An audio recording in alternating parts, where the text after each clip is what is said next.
कौन अपना है क्या बेगाना है, क्या हकीकत है क्या फसाना है, ये ज़माने में किसने जाना है, ये ज़माने में किसने जाना है। तू नजर में है किसी और की, तुझे देखता कोई और है। तू प्यार है किसी और की, तुझे मांगता कोई और है। वेलकम टू टॉक झाल मिष्टी विथ इप्सिता। আমি ইপসিতা, এখানে নো গালাগালি নো কিস্তি অনলি মস্তি। তো আজকের ভিডিওর ইন্ট্রোডাকশনে যে গানটা গাইলাম সেটা সিচুয়েশনটার ওপর ভিত্তি করে, মানে কি হচ্ছে অ্যাকচুয়ালি বোঝা যাচ্ছে না যে কার সাথে ভালোবাসা, কে আসল ভালোবাসা, কে কার কিন্তু চাইছে কে, মানে পুরো জগা খিচুড়ি ব্যাপার, তাই তো। এটা হচ্ছে গিয়ে দিল হ্যাকে মানতা নেহি সিনেমার গান, আমার খুবই প্রিয় গান। তো এখন কি নিয়ে ভিডিও হচ্ছে? অবশ্যই সন্দীপ টিনাকে নিয়ে ভিডিও হচ্ছে। তো সবার আগে বলি, টিনের ভিডিও দেখলাম, কি যেন বলে, ওই যে চিংড়ি মাছ নিয়ে যে ভিডিওটা, সেটা। তো এখানে আমাকে যেদিন ভিডিওটা এসেছিল সেদিনকেই কমেন্ট করা হয়েছিল, কমেন্টটা আমার সাথে বেশ আলোচনা হচ্ছিল মাছ নিয়ে। তো আমি তখন বললাম যে ওটা মনে হয় গলদা চিংড়ি। তো ভালো করে দেখলাম, হ্যাঁ ওটা গলদা চিংড়ি, একটু ছোট সাইজের গলদা চিংড়ি। আর যেহেতু মাছটা জ্যান্ত ছিল তো তাই জন্য ওরকম লাগছিল, ছোট সাইজ। বড় হলে দাঁড়গুলো অনেক বড় হয়ে যায়। আর গলদা চিংড়ি হচ্ছে কম দামি, যেহেতু মাথাটা বড় তো তাই গায়ে মাংস কম থাকে, মাথাটা বেশি থাকে, তো ওগুলোর দাম কম থাকে। অন্যান্য বাগদা চাবড়া এগুলো হচ্ছে। তো সেখানে ব্লগটা তো যা দেখার দেখলাম। ব্লগের মধ্যে একটা জিনিস ভীষণ চোখে লাগলো, কি বলুন তো, সেই যে বিশ্ববিখ্যাত চায়ের কাপটা যখন প্রথম চা খাচ্ছিল, ওই কাপটা কিন্তু ছিল, কাপটাকে এমন ভাবে ঘুরিয়ে রেখেছে যাতে আমরা বুঝতে না পারি ওটা ওই চায়ের কাপটা। কিন্তু আমরা তো এতদিন ধরে দেখেছি, আমরা ওটা সামনে পিছনে আগা পাছা সব দেখলেই বুঝতে পারবো যে ওটা কি চা। ওটাতে এখন আর টিন দেখলাম চা খায় না ও, কারণ ওইটার মধ্যেও চা দিল, চা ঢাললো, কিন্তু ও নিল একটা হলুদ ভাঁড়ের মতো কাপের, মানে ভাঁড় স্টাইলে যেটা, সেটার মধ্যে চা। তাহলে বুঝতে পারলেন তো আমাদের কথায় কিন্তু কাজ হয়েছে। ওই যে ওই কাপটার মধ্যে যে আর কি জিনিসপত্র ধরে মিশিয়ে খেত, তাকেই মনে হয় এখন দিয়েছে যে ওই কাপে তোমাকেই চা খেতে হবে। এতদিন ধরে ওই কাপে আমাকে চা খাইয়েছে, ম্যাগো ম্যা। তো যাই হোক, তো আরেকটা জিনিস দেখলাম, সেটা হচ্ছে তার পরের লেটেস্ট ব্লগটায় কি দেখলাম, শুরু হলো ইয়ে দিয়ে, হার্বেল দিয়ে। তো আমাকে সুন্দর করে দেখালো যেটা, যে এই যেটা কিনেছি আমি, এটা বিয়ার মাগ বটে, বাট আমি এর মধ্যে হার্বেল খাবো। তাহলে আমি বলি তাহলে দুটো কেন? ওগুলো তো জোড়া হিসাবে বিক্রি হচ্ছিল না, ওগুলো তো পিস হিসাবে বিক্রি হচ্ছিল, একটা নিলেই হতো হার্বেল খাওয়ার জন্য। কিন্তু না, এটা অ্যাকচুয়ালি আমি যে কারণে বলছি সেই কারণেই নেওয়া হয়েছে। হ্যাঁ, তার মধ্যে সকাল সকাল হার্বেলও খাওয়া হচ্ছে, তো ঠিক আছে, রদ দেখা কলা বেচা দুটোই হচ্ছে, বুঝতে পারলাম। তো ব্লগের মধ্যে আর যা দেখলাম তার মধ্যে খাওয়া দাওয়া সব ঠিকই আছে, অসুবিধা কিছুই নেই। ব্লগটা মানুষ যখন কোনো জিনিসকে মানে বেশি করে মানে টেনে হিচড়ে হাসি দেখাতে চায়, কোনো জিনিস আপনি বুঝতে পারছেন যে এখানে হাস্য কৌতুক হাস্য রসের মধ্যে মতো কিছু নেই, কিন্তু তার সত্ত্বেও আপনাকে দেখাতে হবে না যে আপনি কত খুশি আছেন, কত আনন্দে আছেন। তখন যে জোর করে একটা এফোর্ট দিয়ে যে হাসি, সেই হাসিটা কিন্তু বোঝা যাচ্ছিল যে সেই এফর্টটা আছে, যে আমরা হাম সাথ হে, কি সুন্দর আমাদের একটা হাসি খুশি পরিবার। হ্যাঁ, আমাদের সুরজ বাজাতিয়ার পরিবার, সেরকম একটা পরিবার দেখানোর চেষ্টা করছে। তো সেরকম দেখানোর চেষ্টা করছে, কিন্তু যারা আসল জানে তারা জানে। তো আরেকটা জিনিস দেখলাম, অনেকদিন বাদে ঠাম্মি ফোন করেছে, আর ঠাম্মির সাথে আবার সেই এমন কথা বললো, পুরো ঠুকে আমাদের রুমালি দিকে ভালো করে দিল। হ্যাঁ, কথাবার্তাগুলো আপনারা ভালো করেই শুনে নিয়েছেন, কিন্তু বলেছে যে রুমালিকে ঠুকে, সে তো ভালো করেই যারা বোঝার তারা বুঝবেন। তো ভিডিওর মধ্যে আরেকটা জিনিস যেটা নিয়ে না বললেই নয়, সেটা হচ্ছে গিয়ে সোনাইয়ের সাথে ভাগাভাগি করে নেওয়া, মানে ওয়াইফাই এর টাকা ভাগাভাগি। তো এটা নিয়ে যেটা বললো যে হ্যাঁ 6,000 টাকা ইনভেস্ট করবি কেন, আমি এমন ব্যবস্থা করছি কাছাকাছি চলে আসলে মোটামুটি একটা তো ব্লগ দেওয়ার, সারাদিনে তো একটা ব্লগ দেওয়ার হয়ে যাবে, যা হবে হাফ হাফ করে দিয়ে দেবে। তো এখানে ব্যাপারটা বুঝতে পারছেন যে এই যে ওর এখানে ও তো এখানে থাকছে, তো 6,000 টাকা ওটা তো ওয়ান টাইম ইনভেস্টমেন্ট ছিল, তা প্রত্যেক মাসে তো আর 6,000 টাকা লাগতো না, তারপর থেকে তো যেটা লাগা সেটাই লাগতো। এবার ওয়াইফাই আসলে কি হতো, একসাথে বাড়ির সবাই ওটাতে ইউজ করতে পারতো, সবাই ওর সাথে ইউজ করতে পারতো, তো টাকাটা তো দিলে তার একটা মানে কি বলবো ওয়ার্থ ছিল, তাই না? কিন্তু এখানে তার সত্ত্বেও 6,000 টাকা কেন ইনভেস্ট করলো না, এইটার মানে যে কারণটা সেটা লুকিয়ে রয়েছে কি বলুন তো, ওর কমেন্ট বক্সে গেলেই আপনারা সবাই বুঝতে পারবেন। ওখানে সবাই ওকে বলছে যে এটা কিন্তু তোমার নিজের বাড়ি নয়, আর ও এটা ভালো করে জানে যে এটা ওর নিজের বাড়ি নয়, এটা ওর পার্মানেন্ট অ্যাড্রেস নয়। তো যেটা পার্মানেন্ট অ্যাড্রেস নয় সেখানে ও এখন ইনভেস্ট করতে চায় না। তো এই ওয়াইফাইটা ও ইনভেস্ট করবে আফটার ওর ডিভোর্স হয়ে যাবে, ডিভোর্সের পর তারপর যখন ও যেখানে মানে কি বলবো একেবারে হাকসে থাকতে পারবে সেখানে গিয়ে ও এই ওয়াইফাইটা কানেকশনটা নেবে। তার আগে ওই পাশের বাড়ির সোনাইয়ের সাথে ভাগাভাগি করে হয়ে যাচ্ছে, আমার ইনকামটা তো আসছে, ব্যাস তাহলেই হলো, ইনকামের রাস্তাটা রয়েছে, ব্যাস। এই জন্য আমার যেটা মনে হলো যে এটা ওর মনে হয়েছে যে ব্যাড ইনভেস্টমেন্ট, যেখানে আমি থাকবো না, যেখানে আমি মানে আজীবন থাকবো না, সেখানে আমি কেন একটা ইনভেস্টমেন্ট করতে যাব। তো এটাই হচ্ছে তার মেন কারণ। তো যাই হোক, নিজের পায়ে দাঁড়ানো, ওখানে যে কমেন্ট বক্সে সবাই লিখছে যে নিজের পায়ে দাঁড়াও, তুমি টাকা পয়সা এত বেশি খরচা করো না। তো হ্যাঁ অবশ্যই অবশ্যই ও কোনো না কোনো ভাবে বুঝতে তো ভালো করেই পারছে যে আজকে যেখানে আছে সেখানে ওই যে বলেছি না ভাত ছড়ালে কাকের অভাব হয় না, তো ওই সব ভাত ছড়িয়ে ছড়িয়েই কিন্তু সবার মুখে হাসি ওকে আনতে হচ্ছে, আর এই ইনকামটাও সেখানে করতে হচ্ছে, সবাই মিলে কন্ট্রিবিউট করছে। সবাই মিলে কেন করছে, কারণ এই যে এখন মনে করতে পারেন যে ও এখানে থাকছেই বা কেন, ও এখন অন্য জায়গায় চলে যাচ্ছে না বা কেন। দেখুন এখন ও অন্য জায়গায় গিয়ে মানে থাকতে পারবে না, এখন ও থাকতে পারবে না, কারণ ও এখন একজনের ওয়াইফ, তার সাথে তার ডিভোর্স হয়নি। তো ও এখন অন্য জায়গায় গিয়ে থেকে সেই সংসারে কাজকর্ম দেখিয়ে সেখান থেকে আর্নিং করতে পারবে না, ওকে আর্নিং এর জন্য এখানেই থাকতে হচ্ছে, এই সংসারে কাজ করতে হচ্ছে, এই সংসারের কাজকর্ম, এই সংসারের বন্ড মানে ফ্যামিলির লোকের সাথে বন্ডিং, এগুলো দেখিয়ে দেখিয়ে ওকে আর্ন করতে হচ্ছে। আর যখন ও কিছুদিন পর অন্য জায়গায় চলে যাবে, সেখানে ওর যখন নতুন সংসার হবে, সেটা যখন লিগাল হবে, তখন সেখানে এই কাজগুলোই ও দেখিয়ে ও সেখান থেকে ইনকাম করবে, সেখানকার যা সম্পর্ক আছে যেগুলো থাকবে সেগুলো দিয়ে ও দেখাতে পারবে। যদি ও মনে করে সম্পূর্ণ আলাদা থাকবে, ও যার সাথে ও সংসার করবে তার সাথে একা দুজন থাকবে, সেক্ষেত্রেও কিন্তু ও রান্না বান্না ঘর গুছানো সমস্ত কিছু দিয়ে আলাদা একটা কন্টেন্ট তৈরি করতে পারবে। কিন্তু এখন ওকে এখানেই থাকতে হবে, এখান থেকেই এই সংসারে থেকে এইখানকার কাজ করে এখান থেকে দেখিয়ে ওকে রোজগার করতে হবে। তো এই ওয়াইফাই এর বিষয়টাকে আরো সুন্দর করে আপনাদের বোঝানোর জন্য কিছু কথা বলি, কারণ ও তো মনে করে ও আর ওর সহ ওকে নিয়ে যারা যারা ভিডিও করে, ওর ওয়েব ভিডিও করে, সবাই ভাবে যে পাবলিকের মাথায় মনে বড় করে একটা ক্যাপিটাল লেটারে সি লেখা আছে। ও কি বললো যে ও রোজ রোজ ভিডিও দিতে পারে না, তার কারণ হচ্ছে এই ওয়াইফাই এত স্লো, তাই জন্য ও দিতে পারে না।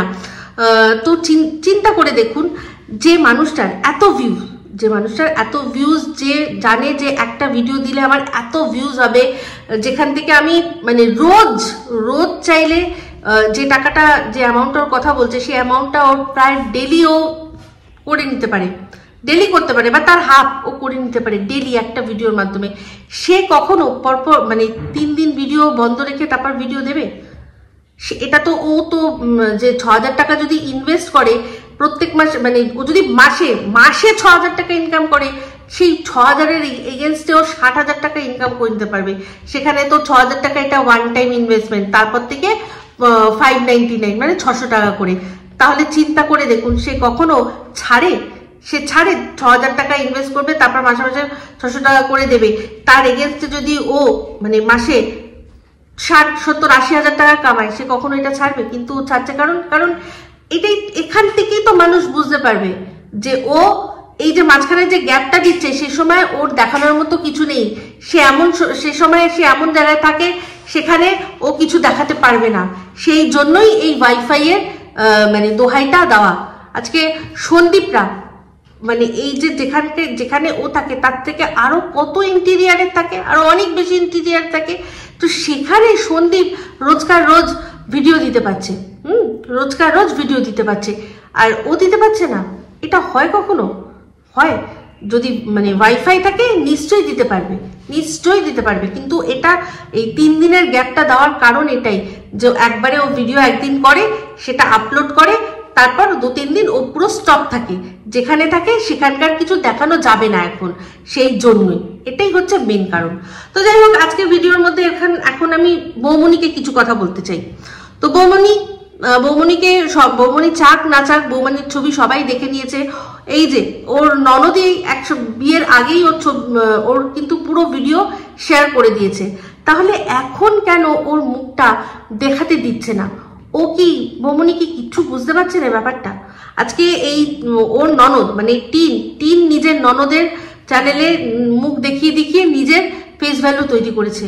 তাহলে কেন ও নিজের বৌদির মুখটা ওর চ্যানেলে দেখাচ্ছে না? আর এই বোকা মেয়ে সে সমস্ত কিছু দেখাচ্ছে, পিছন দেখাচ্ছে, কথা বলছে, সমস্ত কিছু অ্যাপিয়ার করছে, অথচ নিজের মুখটাই দেখাচ্ছে না, যেটা দিয়ে মানুষ চিনতে পারবে। আজ বৌদি এখানে আছে, আজ এখানে ভিডিও হচ্ছে, সারা জীবন কি এরকমই থাকবে? সারা জীবন কি এখানেই থাকবে? বৌদি কি ননদ কি সারা জীবন এখানে বসে বসে ইনকাম করবে আর সেই পয়সা তোমাদের সংসার চলবে? হ্যাঁ, তোমার বরের কি এমন ইনকাম? তুমি ভিডিওর মধ্যে এসে নিজের পরিচিতি তৈরি করতে পারছো না? যে কাল যদি তোমার ননদ নিজের রাস্তা নিজে দেখে, তাহলে তুমি নিজে ব্লগ করে একটা ভালো টাকা ইনকাম করতে পারবে নিজের জন্য, নিজের সংসারের জন্য, নিজের শ্বশুর শাশুড়ির জন্য। আর তোমার বাবা মায়েরও তো এমন কিছু অবস্থা ভালো না, তাহলে তুমি করতে পারছো না? এত বোকা কেন তুমি? সবই তো দেখছি। তোমার এমন জিনিস দেখিয়ে দিল যেটা দেখানোর উচিত ছিল না। মানছি তোমরা ওরকম করছিলে, ও সেটা বুঝতে পারেনি, কিন্তু ও কি এডিট করতে জানে না? ও এডিট করতে পারতো না? ও কিন্তু এডিট করেনি, ও কিন্তু দেখালো ওই জিনিসটা দেখিয়ে দিল। তুমি তোমার হাজবেন্ড, তোমরা দুজনে জড়াঝাপটি করছো, চুমাচাটি করছো। তাহলে এত কিছু যখন দেখাচ্ছে, তাহলে তুমি নিজের মুখটা দেখাতে পারো না? নিজের কাজগুলো দেখাতে পারো না? সারা জীবন কি এরকম ভাবেই চলবে? কত টাকা ইনকাম হবে টোটো দিয়ে? তো যাই হোক, বললাম হয়তো একটু ধমকের সুরে, কিন্তু বলেছি বৌমনির ভালোর জন্যই। যদি বৌমনি এই কথাটা শোনে, বোঝে, তাহলে ও বুঝবে যে ওর উচিত ওর পরিচিতিটা তৈরি করে নেওয়া। এরপর যখন ওর ননদ থাকবে না, যাতে ও নিজেই ব্লগ করে ও নিজেই ভালো টাকা ইনকাম করতে পারে। আর বৌমনির সাথে সাথে কিছু কথা বলতে চাই আমাবস্যা দেবীকেও। আমাবস্যা দেবীর মনে হয় না এটা যে বৌমনি তার ছেলের বউয়ের সবকিছুই দেখানো হচ্ছে, শুধু মুখটা দেখানো হচ্ছে না? এই জিনিসটা উনি ফিল করতে পারেন না? আজকে ওর যদি পরিচিতি হয়, ওর যদি ব্লগস হয়, সেখান থেকে যদি ওর ইনকাম হয়, তাহলে কার লাভ হবে? আজকে ওনার নিজের মেয়ে তো ওই ফ্যামিলিতে গিয়ে নিজের একটা পরিচিতি করে, ফেস ভ্যালু তৈরি করে, সমস্ত কিছু শিখে টিকে আট গাট বেঁধে আজকে এখানে এসেছে। আজকে এত টাকা ইনকাম করছে, যেটা দিয়ে ও নিজে চলতে পারে, ও চাইলে সংসার পুরো চালাতে পারে, সমস্ত কিছু করতে পারে। হ্যাঁ, সমস্ত কিছু সেটা করতে পারে। ও তো ওই বাড়ি থেকেই সেটা করলো। আজকে যদি এই ইনকামটা না থাকতো, তাহলে বুকে হাত রেখে বলুক তো যে উনি ঠেলে গুজে জোর করে শ্বশুরবাড়িতে পাঠিয়ে দিত না? যখন চ্যানেল খোলেনি তার আগেই চেষ্টা করেছিল, সবাইকে বলেছিল পাঠিয়ে দেওয়ার জন্য সবাইকে বলে দিয়েছিল। কিন্তু তারপর যখন চ্যানেল খোলা হলো, যখন ইনকামের আসলো, তখন সামহাও জিনিসগুলো সব পাল্টে গেল। তার আগে অবধি কিন্তু ছিল যে হ্যাঁ ঠিক আছে বিয়েটা হয়ে যাক। তাহলে আপনি যখন ছেলের বিয়ে নিয়ে এত চিন্তিত যে হ্যাঁ ছেলেটার বিয়েটা হয়ে যাক, তো ছেলেটার বিয়েটা হয়ে যাক, সারাটা জীবন কি এরকম ভাবেই চলবে? মনে হয় না যখন উপায় আছে, যেই উপায় আপনার মেয়ে অন্য জায়গা থেকে শিখে এসছে, সেই জিনিসটাই দিয়ে ছেলের লাইফটাকেও সিকিউর করি? মনে হয় না? শক্তি এর আগে মেয়েকে যাকে দেখে বিয়ে দিয়েছিল, তার তো প্রচুর জমি জমা আছে, অনেক কিছু কাজ জানে, তার সাথে সাথে এই একটা রাস্তাও জেনেছিল যে হ্যাঁ ওরা এরকম ধরনেরও একটা কিছু ওদের ফ্যামিলিতে আছে, জেনেছিল। সেটা তার ননদ করতো, কিন্তু ভাই কি করতো? ভাই প্রচুর কাজ জানে, ওদের প্রচুর জমি জমা আছে। আজকে যার হাত ধরেছে, আজ যে হাতটা ধরেছে ওইখান থেকে ছেড়ে এসে যে যার হাতটা ধরেছে সে তো শুনছি নাকি মাত্র 9,000 টাকা মাসে ইনকাম করে। তো 9,000 টাকায় সংসার চলবে? সংসার চলবে? এই তো ওনারই দালাল, এই তো দালাল যার ভিডিও উনি প্রচন্ড পুরো গিলে গিলে দেখেন। আউ শক্তি যে ঘোড়ার দালালটা, ঘোড়ামুখী দালাল যার ভিডিও গিলে গিলে দেখে, সেখানে তো সে বলে তার বরের মাসে 10,000 টাকা ইনকাম, তাতে জল গরম হয় না। সেখানে তাহলে আজকে এই ইনকামটা না হলে ওদের সংসার চলবে? ওদের সংসার চলবে? তাহলে যেই জিনিসটা দিয়ে মেয়ে সংসার চালানোর কথা বলছে, মেয়ে নিজের পায়ে দাঁড়াবে, যে মেয়ে নিজের বাড়ি তৈরি করবে, গাড়ি কিনবে, সমস্ত কিছু করবে, সেই জায়গাটা এত পাওয়ারফুল জায়গা, তাহলে উনি নাকি মেয়ে আর বৌমার মধ্যে কোনো তফাৎ বোঝেন না। তাহলে বৌমাকে কেন সেরকম জায়গা তৈরি করে দিচ্ছেন না? সবসময় ব্লগের মধ্যে দেখবে কি যে বৌমা বাসন মাজছে, এমন কাজ যেগুলো আমরা বাড়ি হেল্পিং হ্যান্ড রেখে কাজ করে সেগুলো বৌমাকে দিয়ে করায়, আর যেগুলো রান্না করা, কুটনো কোটা, মাছ কটা যেগুলো বাড়ির বউরা করে সেগুলো নিজের মেয়েকে দিয়ে করায়। দ্বিচারিতা বিভেদ তো এখন থেকেই করছে, শুধু দেখতে পায় না তারা যারা ওদের করে চাটে, তারা শুধু দেখতে পায় না, বাদ বাকি যারা দেখার তারা সব দেখে, একদম ঠিক দেখে।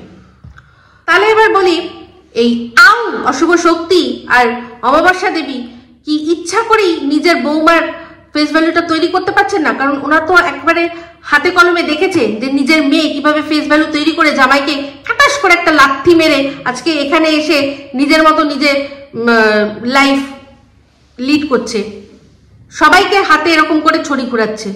যখন দেখেছে ওখানেও যখন থেকেছে, যখন ব্লগ করতো সেখানেও হাতে ছুরি ঘোরাতো, আর ওখান থেকে সমস্ত কিছু করে লাত মেরে চলে এসে এখানে করছে। সেই জন্যই মনে হয় নিজের বৌমার ফেস ভ্যালু তৈরি করতে দিচ্ছে না, যাতে ওনার ছেলেকে লাত মেরে আবার বৌমা পালিয়ে কোথাও চলে না যায়। এটাই কি আসল কারণ? এই ইনসিকিউরিটিতে ভুগছে। তাহলে আর বলবো যে তাহলে আর ওই পরে মেয়েটাকে নিজের মেয়ে বলে ভাবলোই কোথায়? মেয়েটাকে বিশ্বাস করলোই কোথায়? তো একটাই কথা বলবো, বৌমনি যদি না আসছো মনে করো তাহলে একেবারেই এসো না। তোমার আঘা পাছা তোমার কোনো কিছু তুমি দেখাতে দিও না। আর যদি মনে হয় আসবে, সম্পূর্ণ নিজের মুখটা দেখিয়ে এসো, যাতে আজ যদি তোমার হঠাৎ করে বন্ধ হয়ে যায় তাহলে কাল তুমি নিজের চ্যানেল খুলে তুমি নিজের পায়ে নিজে দাঁড়াতে পারো। নিজের বাবা মাকে দেখছো, বাবা মাকেও হেল্প করতে পারো। তোমার মনে হয় না এই যে তোমার ননদ যে তোমার শ্বশুর বাড়িতে এত হেল্প করছে, তোমার মনে হয় না, তোমার ইচ্ছা করে না যে আমার কি কমতি আছে, আমিও তো চাইলে আমার বাবা মায়ের পাশে দাঁড়াতে পারি? তো তুমি দাঁড়াতে পারো না? অবশ্যই দাঁড়ানোর চেষ্টা করো। তবে আমি এই বুদ্ধি কখনো দেব না যে নিজের শ্বশুর শাশুড়িকে অপমান করো, অসম্মান করো বা বরের সাথে বিশ্বাসঘাতকতা করো। না, আমি তোমাকে বুদ্ধিটা দিচ্ছি এই জন্যই যে নিজের পায়ে দাঁড়িয়ে সবাইকে সসম্মানে সুন্দরভাবে তাদের সাথে এগিয়ে চলে, ননদের কাছ থেকে বলছি ভালো জিনিসটা শিখতে। সে যেটা খারাপ করেছে, যেটা অন্যায় করেছে সেটা শিখো না। যদি আমার কথাগুলো বুঝে থাকো তাহলে আমি আবার না বুঝে থাকো তাই জন্য আবার নতুন করে বলে দিলাম। আমি বলছি যে যদি শিখতে হয় ননদের ভালোটা নাও, ভালোটা শেখো, কিভাবে নিজের পায়ে দাঁড়াতে হবে সেইভাবে দাঁড়িয়ে দেখিয়ে দাও যে নিজের পায়ে দাঁড়ানো মানেই স্বেচ্ছাচারিতা নয়। নিজের পায়ে দাঁড়ানো মানে আমার বড়দের সম্মান করা, আমার স্বামীকে সম্মান করা, আমার স্বামীর, আমার শ্বশুরবাড়ির সবাইকে সম্মান করে তাদেরকে তাদের কাজে আরো হাতটা যেটাকে বলে সহযোগিতার হাত বাড়িয়ে দেওয়া, আর তার সাথে সাথে নিজের বাবা মাকেও একটা ভাবে হেল্প করা। আশা করি তোমাকে বোঝাতে পারলাম। তো যাই হোক, টিনা ভিডিও আর ওর যেগুলো যা কথা বলার ছিল সেটুকু বললাম, ওর ফ্যামিলি যাকে যা বলার আমি বললাম। এবার চলে আসি একটা কথা যেটা নিয়ে খুব শোরগোল পড়ে গেছে, সেটা হচ্ছে টিন নাকি আবার শ্বশুরবাড়িতে ফিরতে চায়। তো সেটা নিয়ে কমেন্ট আসছে, সেই কমেন্টের ভিত্তিতে সবাই এখন বলছে চারদিকে শোরগোল পড়ে গেছে, টিন নাকি আবার শ্বশুরবাড়িতে ফিরতে চায়। তো আমি দুটো স্ক্রিনশট আপনাদের সাথে শেয়ার করছি, আগে আপনারা দেখুন। এই দেখুন, পাশে দেখুন, এখানে এই যে একটা গান দিয়েছিল না, সব ছোটবেলার ছবি, সব ছবি মিলিয়ে একটা যে গান দিয়েছিল, ফাসলো সে তেরে প্যার হোগা না কম, এই যে গানটা দিয়েছিল। তো সেই গানটাতে যে একটা কমেন্ট এসছে, সেই কমেন্টটা কি লেখা আছে দেখুন। সেখানে জিজ্ঞাসা করেছে তুমি কি সন্দীপকে সম্পূর্ণ ভুলে গেছো? সেখানে উত্তর দিয়েছে 100%। ঠিক আছে, তো এটা আগের দিনের। আর তার নিচেরটাও দেখুন, একজন তাতে উত্তর দিয়ে দিয়েছে যে ওর জীবনে ফোকলা এসে গেছে, সেই জন্য ও 100% ভুলে গেছে। তো আশা করি এই কমেন্টটা দেখে আপনারা সবাই বুঝতেই পারবেন যে এই যে কথাটা উঠছে যে ও আবার শ্বশুরবাড়িতে ফিরতে চাইছে, এই কথাটার কি কোনো ভিত্তি আছে? এর পরের একটা পরের যে লেটেস্ট ব্লগে সেখানে একটা কমেন্ট এসেছে, সেই কমেন্টটাও ভীষণ সুন্দর। একজন ওকে জিজ্ঞাসা করেছে যে তুমি সত্যি করে বলো তো, মন থেকে বলো তো, তুমি কি ওখানে মানে ওর কথা, সন্দীপের কথা বলছে, তুমি কি সন্দীপের কে আর কোনো তুমি কি ভালোবাসতে না, এই কথাটা জিজ্ঞাসা করেছে। তো তখন তার উত্তরে এটাই বলেছে যে ভালোবাসতাম তো, সেই জন্যই তো আমি কিছু করিনি। কিন্তু তারপর ও যা করলো, আস্তে আস্তে ভালোবাসাটা কোথায় যেন হারিয়ে গেল। তো এবার বুঝতে পারলেন এই কমেন্টটা পড়ে, তাহলেও এখানেও বুঝতে পারলেন যে ও কি একবারও বলেছে যে ও শ্বশুরবাড়িতে ফিরতে চায়? এই কমেন্টের যে উত্তরগুলো ও দিয়েছে তাতে কি মনে হয় যে আপনাদের যে এই কথাগুলো থেকে যে ও শ্বশুরবাড়িতে ফিরে যাবে এরকম কোনো ও মানে ইঙ্গিত দিচ্ছে? আমার কিন্তু মনে হলো না। তো চলে আসি এবার এই যে কমেন্টটা করেছে আর সেই কমেন্টের যা উত্তর দিয়েছে তার ভিত্তিতে কিছু কথা আমি টিনাকে জিজ্ঞাসা করতে চাই। তো এই যে কমেন্টটা করেছে সেই কমেন্টটার যে উত্তরটা টিনা দিল, সেই টিনার কমেন্টের ভিত্তিতে টিনাকে আমি সরাসরি জিজ্ঞাসা করতে চাই, এই যে তুমি বললে যে আমি ভালোবাসতাম তাই জন্যই তো কিছু করিনি, তো তোমাকে সরাসরি জিজ্ঞাসা করছি তুমি কি করনি সেটা আমাকে বলো তো একটুখানি। তুমি কি করনি? তুমি এই যে এটা বলছো যে কিছু করিনি, সেটা ওই 18 তারিখ রাতের কথা বলছো।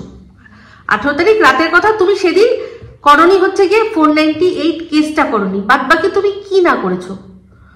তুমি নিজে পরকিয়া করেছো, তুমি একজনের সাথে চ্যাটের মাধ্যমে তার সাথে তুমি যা যা করার সমস্ত কিছু করেছো, তাই তো? অন্যায়টা তোমার, তুমি সেটা স্বীকার করেছো, তাই তো? তারপর কি হলো? সালিশি সভা হলো, সব যখন মিটমাট হলো, তোমার শর্তেই সন্দীপ রাজি হয়ে গেল যে ব্লগিং করতে হবে না, তুমি সংসারটাই মন দিয়ে করো। সেটা যখন হলো, তারপরেও তুমি কি করেছো? আবারও তুমি যখন সন্দীপ অগোচরে ছিল, তুমি রান্নাঘরে গিয়ে চা করার নাম করে একটা শর্ট ভিডিও করে ওকে বার্তা দিয়েছো, যেটা কিনা কল রেকর্ডিং এ শুনেছি। সন্দীপ বলছে যে তুই যখন বুঝে গেলি যে আমি সব জেনে গেছি, সমস্ত কিছু হয়ে গেছে, তারপরেও তুই আবার গিয়ে শর্ট ভিডিও করলি, তোর এত রস বলছিল। তখন তুমি উত্তরে কি বললে? তুমি বা কেন আমার হোয়াটসঅ্যাপটা চেক করতে গেছো? মানে তুমি যখন সমস্ত কিছু ঠিক হয়ে গেছিল, তুমি তার সত্ত্বেও তো সেই জিনিসটা চালিয়ে যাচ্ছিলে। যখন সন্দীপ বলছে যে চলো, ফোন করে সমস্ত কিছু ঠিক করে নি, তার আগের থেকেই তুমি ফোন করে কথা বলা শুরু করে দিয়েছিল। এগুলো সমস্ত কিন্তু ভিডিওর মধ্যে থেকেই বলছি, আমি একটা কথাও কোনো বাইরের জায়গা থেকে শুনে না, সব ভিডিওর মধ্যে আছে যেগুলো সেগুলোই বলছি। তোমার বান্ধবীর সাথে যখন তোমার কথা হলো, তখনও তুমি বান্ধবীর সাথে তুমি কি বললে? যে ও আমায় গালাগালি দিচ্ছে। তোমার বান্ধবী বললো বেশ করেছে, তুই যা করেছিস গালাগালি খাওয়ারই কাজ করেছিস। তুমি তখনও বললে যে আমি তো বলছি ভুল হয়ে গেছে, চিৎকার করিস না, বাবা মা শুনবে। তখনও তোমার মনের মধ্যে সেই ভয়টা আছে যে শ্বশুর শাশুড়ির সামনে তুমি এই কথাগুলো যদি জানাজানি হয়ে যায় খুব খারাপ হয়ে যাবে, তাই তো? তারপর আস্তে আস্তে এই যে তোমার মা আসলো, ভাই আসলো, সমস্ত কিছু ঠিকঠাক হলো, তারপরেই তো তুমি শুরু করলে আসল খেলাটা সেখানেই শুরু হলো। তারপরটা তুমিও ভালো করে জানো, যখন তোমার মা চলে গেল, তারপর ও তোমার কাছে যখন আসলো, তোমাকে যদি মানছি রাগের চোটে যদি কোনো কথাও বলে থাকে, মানছি বলেছে, তোমার কথা চলো আমি মেনে নিয়ে বলছি যে হ্যাঁ ধরো বলেছে, তখন সেটা তো মুখে বলেছে। তুমি যেমন মুখে করেছো, ও তো মুখে বলেছে। তো তোমার মুখেরটা যখন ও মেনে নিয়ে তোমার সাথে সংসার করতে রাজি হয়ে গেল, ওর মুখেটা তুমি কেন মেনে নিয়ে সংসার করতে রাজি হলে না? ও যখন ওটা বলছিল, কেন তুমি ওকে আরো বেশি করে জড়িয়ে ধরছিলে না? ধরনি? তোমার তো সেটা করা উচিত ছিল, যে হ্যাঁ ঠিক আছে, তুমি যেটা বলছো সেটাই হবে। তাহলে তো তুমি খুশি হবে, আমি যে অন্যায়টা করেছি এটা তুমি শাস্তি দেবে, ঠিক আছে চলো বলে তুমি তো আরো জড়িয়ে ধরতে পারতে, তাহলে দেখতে কি হতো? বাট তুমি কি করেছো, তুমি উল্টে তোমার যেটা প্ল্যান ছিল তুমি সেটাকেই সাকসেসফুল করেছো, নোড়া হাতে বেরিয়ে গেছো। সেখানেও গেছো তুমি, গেছো, সেটাও তুমি করলে, সেটাও কিন্তু তুমি করলে। দেখো ও তখনও কিন্তু চুপ করে রয়েছে, শুনেছিলাম ওই নোড়া হাতে আর সমস্ত কিছু অনেকে রেকর্ড করেছিল, আজ পর্যন্ত কিন্তু সেগুলো দেখায়নি। দেখিয়েছে কি? দেখায়নি। ও স্বপ্নে কখন আসলো? যখন থানা থেকে তুমি ফোন করালে তখনও ভয় চোটে সবার সামনে সেটা হতো। আজ তুমি চিন্তা করো, তুমি সন্দীপের জায়গায় থাকো, তুমি চিন্তা করো যে সন্দীপ করেছে পরকিয়া, সন্দীপ পরকিয়া করেছে, তুমি হাতে নাতে ধরে ফেলেছো, তুমি ঝগড়া অশান্তি করছো। সে সময় যদিও তোমাকে ঘর থেকে বার করে দেয়, দিয়ে পরে যদি মানে থানায় গিয়ে বলে আমার বউ আমার ঘরের সব জিনিসপত্র সোনা দানা টাকা পয়সা চুরি করে নিয়ে চলে গেছে, তখন তুমি কি করবে? ধরো তুমি ব্লগার, তুমি তখন কি করবে? তুমি বলবে না, আর তোমাকে থানা থেকে ফোন করছে, তুমি তখন বলতে বাধ্য হবে না যে দেখুন নিজে এরকম করেছে আর আমাকে এরকম ভাবে ফাঁসাচ্ছে, কেঁদে কেঁদে ওরই মতো তুমিও বলতে চিন্তা করে দেখো। তো তারপর কি হলো? ওখানে তুমি চলে গেলে। এবার এই যে মাঝখানে সবাইকে দোষারোপ করা হয় যে এই কন্ট্রোভার্সি ক্রিয়েটারটা সন্দীপের বাড়িতে গেছে সেই জন্য হয়েছে, ওই কন্ট্রোভার্সি ক্রিয়েটারটা এই ভিডিও বানিয়েছে সেই জন্য ওদের ছাড়াছাড়ি হয়েছে। এই সমস্ত কিছু তোমরা ভুলে যাও। আমি মেন কারণটা বলছি, সেই মেন কারণটাতেই তোমরা ফোকাস করো না।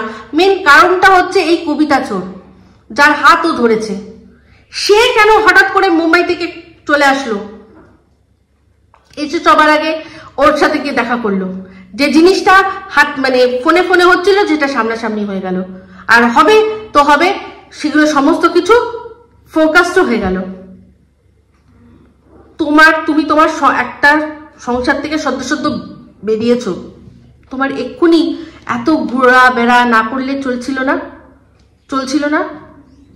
আজকে তুমি চিন্তা করে দেখো তো, আজকে তুমি এই যে জিনিসটা করেছো বলে, তুমি যে দোষারোপ মানে তুমি যে অন্যায়টা করেছো বলে তোমার মনে হয় না তুমি কি না করেছো?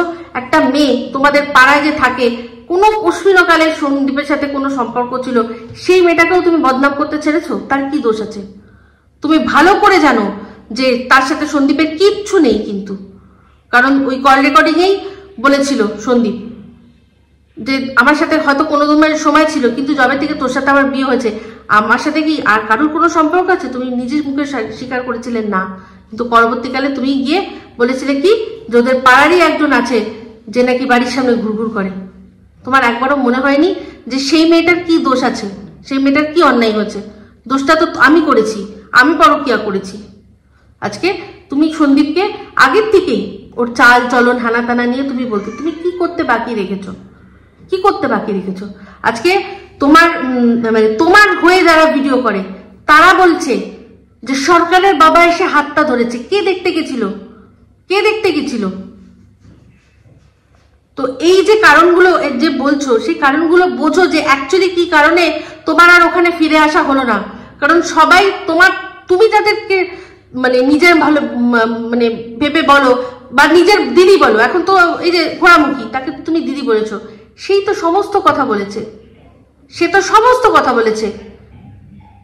আজকে একটা এইখানে মানে কথা বলছি, আমাকে একাকি একটা কমেন্ট করেছে যে দি মানে আমার কথা বললো যে তোমরা পাল্টি খাও, আজকে মন্দিরাকে তোমরা সাপোর্ট করছো, দুদিন পর টিন যদি ফিরতে চাও তোমরাও টিনকেও সাপোর্ট করবে। তো আমি এখানে বলতে চাই যে টিন আর মন্দিরা দুজনের মধ্যে সিমিলারিটিস প্রচুর, কিন্তু ওদের মধ্যে অমিলও প্রচুর, ঠিক আছে? যেমন কিনা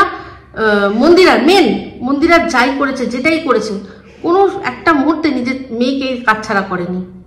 এই মানে সময়টা চলাকালীন ও কিন্তু আজকে বাপের বাড়িতে থেকেছে, সেখানেও মেয়েকে নিয়ে থেকেছে, বাদুরিয়ায় থেকেছে, সেখানেও মেয়েকে নিয়ে থেকেছে, ফ্ল্যাট ভাড়া করেছে, সেখানেও মাকে নিয়ে ঠিক করেছে। ও মেয়েকে কিন্তু একটা মুহূর্ত কাটছাড়া করেনি সেখানে।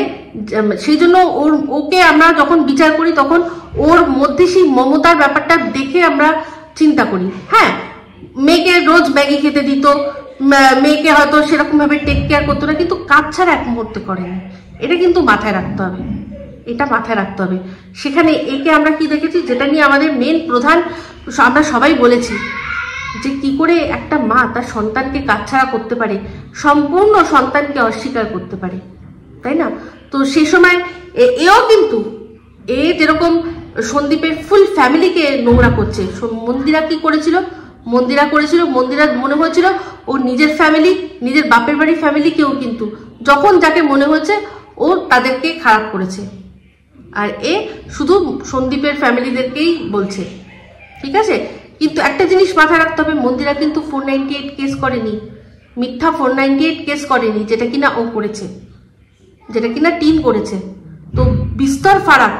হ্যাঁ, এবার যেটা কথা যে চান্স দেওয়া না দেওয়া, এটা সম্পূর্ণ আমি মনে করি সেই ফ্যামিলিটার ওপর। আজকে সোমনাথ মনে করে যে আমি ডিসিশন নেবো, আমি আমার বউয়ের সাথে থাকবো না থাকবো, ওর বাবা মায়েরও হয়তো মতামত নেয়, তো ওর বাবা মা তো অবশ্যই মন্দিরাকে মেনে নিয়েছে, ওর বাবা মা মন্দিরাকে মেনে নিয়েছে, কারণ তারা জানে যে আমার ছেলে একে ছাড়া থাকতে পারবে না, আমার ছেলেকে ভালোবাসে। তো ছেলের ভালোবাসাটাকে মর্যাদা দেওয়ার জন্যই হয়তো তারা মেনে নিয়েছে। এখানে এবার টিনের ব্যাপারটা যেটা হচ্ছে যে টিন ফিরতে চাইছে না ফিরতে চাইছে, সেটা আমি সেদিনই বিশ্বাস করব যেদিন কিনা ও যেরকম ওই ভিডিওর মধ্যে কেন রে কেন কেন আমার মুখটা না বেচলে তো চলছে না, ওই যেরকম বলছিল সেরকম যদি আবার বলে আমি তোমার বাড়িতে ফিরতে ক্ষমা চাইছি, পায়ে ধরে মায়ের পায়ে, বাবার পায়ে, এর পায়ে, ওর পায়ে, ওরকম যদি কোনো ভিডিও আসে আমি তখন বুঝবো। এখন কি কমেন্ট করছে না কমেন্ট করছে সেটা দিয়ে কিছু বিচার করা যায় না। আর যদি বিচারও করতে হয় এটা সম্পূর্ণ সন্দীপ আর তার ফ্যামিলি করবে। এখানে আমি কোনো মতে বলতে পারবো না কিছু, আমি না সন্দীপকে এটা বলতে পারবো যে হ্যাঁ তুমি ক্ষমা করে দিয়ে ঘরে তোলো, না এটা বলবো যে না ক্ষমা করো না ঘরে তোলো না, আমি কিচ্ছু বলতে পারবো না। সন্দীপ আমি মনে করি একটা যথেষ্ট বিচার বুদ্ধি ওলা ছেলে, মেরুদণ্ড মানে শক্ত মেরুদণ্ডহীন ছেলেও নয় যে ওকে ওর ডিসিশন ওর হয়ে অন্য কেউ নেবে, এরকম নয়। আমার এটা মনে হয় না, আমার মনে হয় যে ও যথেষ্ট বিচার বুদ্ধি রাখে। তো এই পুরো ব্যাপারটা আমি ওর আর ওর বাড়ির লোকের ওপর ছাড়ছি। ওর বাবা মা যথেষ্ট ওকে সাপোর্টিভ, বাবা মা নিশ্চয়ই ছেলের ভালোটা দেখবে, মঙ্গলটা দেখবে, তারা বিচার করবে সমস্ত কিছু। আমি সম্পূর্ণ সন্দীপের ওপর ছাড়ছি, আমি এখানে কখনো এটা বলতে পারবো না, না বলবো যে ঘরে তোলো, না বলবো যে তুলো না। ও যেটা বলবে যেটা করবে সেটার পেছনে ও যা যুক্তি দেখাবে সেটা আমি শুনবো, হয় সেটাতে আমি এগ্রি করব, নয় আমি এগ্রি করতে পারবো না, দুটোর মধ্যে একটা হবে। আমার এখানে আমি আর কিছু বলতেই চাই না, এটা সম্পূর্ণ ওদের ব্যাপার। তবে হ্যাঁ এটুকু আমি বলতে পারি যে যে কথাটা উঠছে আমার মনে হচ্ছে এটা সম্পূর্ণ ভুল। এটা কারা করছে কি করছে আমার এটাও হয় আমরা ভালো করে জানি, ঘোরামুখী কমেন্ট তুলে তুলে ভিডিও করে। এবার ওর প্রচুর ফেক আইডি আছে, এইরকম ফেক আইডি দিয়ে ও কমেন্ট করে হয়তো দেখছে সন্দীপের মনোবৃত্তি, ও কি বলে কমেন্ট ভিডিওর মধ্যে কিছু একটা বললে সেটাকে নিয়ে ও এবার কন্টেন্ট করবে, হতেই পারে, এটা আমরা জানি, কারণ ও কমেন্ট তুলে ভিডিও করে আমরা সবসময় দেখি। তাহলে এই কমেন্টটা ওই করে ওই সেটাকে দিয়ে সন্দীপের কি রিয়াকশন আছে সেটা নিয়ে সেটাকে নিয়ে আবার কন্টেন্ট করতে পারে নাকি? অস্বাভাবিক কি কিছু বললাম? একবার চিন্তা করে দেখবেন। তো আমি পরিষ্কার এটাই জানি যে টিন আর মন্দিরার মধ্যে সিমিলারিটি যেমন আছে তেমনি অনেক কিন্তু অমিল আছে। আজকে চিন্তা করে দেখুন, এই যে রাহুল ছেলেটি কিন্তু কোনো সময়ই কিন্তু সামনে আসেনি, অনেক দিন মানে জবের থেকে পুরোপুরি ছাড়াছাড়ি হয়ে গেল। তারপর মানে ও তো ওর ভিডিওতে প্রথম থেকেই আসতো, কিন্তু জবের থেকে এই জিনিসটা জানাজানি হয়েছিল তবের থেকে কিন্তু ও একেবারে চুপ, ও কিন্তু ওর তরফের কোনো কথা আমরা শুনতেই পেতাম না। যা দালাল বলতো বা যা মন্দিরা বলতো সেটাই আমরা শুনতাম, তাই তো? তো সেখানে ও কিন্তু অ্যাক্টিভ ছিল না। কিন্তু এ কি করেছে, এসেই আগে ভাগে সবার কাছে নিজের অস্তিত্ব জানান দিয়ে দিয়েছে। কারণ বাই চান্স যদি টিন অস্বীকার করে, বাই চান্স যদি মনে করে যে ওদের মধ্যে সব ঠিক হয়ে টিন আবার শ্বশুর বাড়ি ফিরে যাবে, সেই রাস্তাটা যাতে বন্ধ হয়ে যায় সেই জন্য সমস্ত কিছু ও যা ওর সাথে শেয়ার করেছিল, সে ওর ফার্স্ট নাইটের কথা থেকে শুরু করে ওর শ্বশুরবাড়ির লোকের কথা থেকে শুরু করে সমস্ত কিছু যা টিন ওকে বিশ্বাস করে বলেছিল সমস্ত ও পাবলিক করে দিয়েছে। তাহলে বলুন যে টিনের শ্বশুরবাড়ি যাওয়ার রাস্তাটা কে বন্ধ করলো? যে কিনা টিনকে নিজের বাড়িতে নিয়ে যেতে চায়। পরিষ্কার হিসাব। এখানে কাকে দোষ দিচ্ছেন আমি জানি না। এখানে আর যদি দোষ থাকে তো সম্পূর্ণ দোষ আমি বলবো যে টিনের কতগুলো ভালো মানে কি বলে জানো ভালোবাসার মানুষ আছে, তারা সমস্ত কিছুগুলো মানে বলে দিয়েছিল। আর রইল গিয়ে সীমার কথা, সীমার কথা সীমা তো কোনোদিনও ওরকম প্রথমে বলেনি যে ও আসবে না বা কি, সেটা আমি ঠিক জানি না সীমার কথাটা, কিন্তু সীমা এখন বলছে, কারণ এই জিনিসগুলো দেখার পর হয়তো ও বলছে। বাট এই জিনিসগুলো আমি তো মনে করি যে এটার পিছনে সম্পূর্ণ দায়ী হচ্ছে এই কবিতা চোর, আর তাছাড়া কেউ না। কন্ট্রোভার্সি ক্রিয়েটারদেরও কোনো ক্রিয়েটারদের দোষারোপ দেবেন না। হ্যাঁ, যারা ওর কথাগুলো মানে ছড়িয়ে দিয়েছে তাদের কিছু করার ছিল না, তারা পেয়েছে, কন্টেন্ট দিয়েছে। সে বলেছে কেন? টিম যখন বারণ করেছিল যে তোকে আমি সবার সামনে নিয়ে আসবো, আমি তোকে গর্বের সহিত আমার লাইফে তোকে এন্ট্রি দিয়ে তোকে ইন্ট্রোডিউস করাবো, ওর কি টিনের প্রতি এইটুকুও বিশ্বাস রইল না? ও কি ভাবলো টিন আবার ভেঙে যাবে? সেই জন্য আগেভাগে সবাইকে জানিয়ে দিল। এগুলো চিন্তা করবেন।